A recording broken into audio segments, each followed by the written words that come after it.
I'm currently working as a waitress at a restaurant making minimum wage plus tips.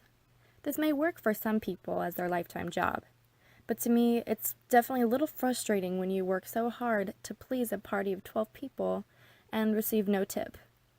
Luckily, there are many other career paths. One that I am highly considering is occupational therapy. Occupational therapy is a bit similar to physical therapy, but rather than only dealing with physical disabilities, they deal with everything from mental, social, emotional, and physical issues. Occupational therapy may not be for everyone, but it can definitely be considered an extroverted job dealing with a lot of people and communicating a lot of ideas. Occupational therapy is also more for thinkers rather than feelers. Because the job can take you on an emotional roller coaster and cause you to think with your heart instead of your head, it's not recommended for very emotional people. The average salary for an occupational therapist is $83,000 to $120,000 a year, which definitely can help an individual reach financial stability and a comfortable life. So how would an individual go from being a waitress, like me, to an experienced occupational therapist? Well, through education, of course. First, I would need to complete a 4-year bachelor's degree in something like biology, psychology, or even sociology, and continue on with the master's program in occupational therapy. These programs can sometimes be difficult to get into, but just make sure to receive good grades in your undergraduate and apply to a lot of programs.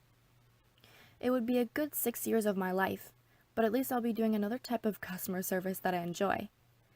Now, what are the pros and cons of occupational therapy? Well, one cool aspect of occupational therapy is that you don't have to be stuck doing one specialization. There are so many choices and types of occupational therapy out there, such as pediatric, psychological, orthopedics, geriatrics, emergency, and so many more. Occupational therapy also has very flexible hours, usually only requiring you to work 8 hours a day starting at any time. Occupational therapists also are able to take often vacation time. There are also so many job openings predicted in the future.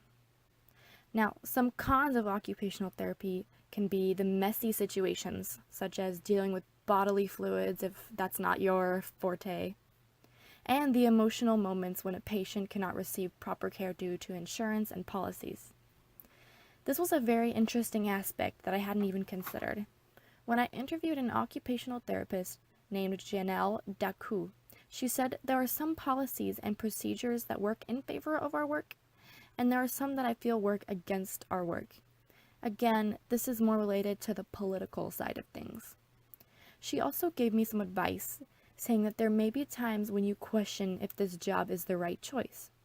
This is normal because it's hard to picture exactly what your day-to-day is going to look like because of schooling. It's so incredibly general.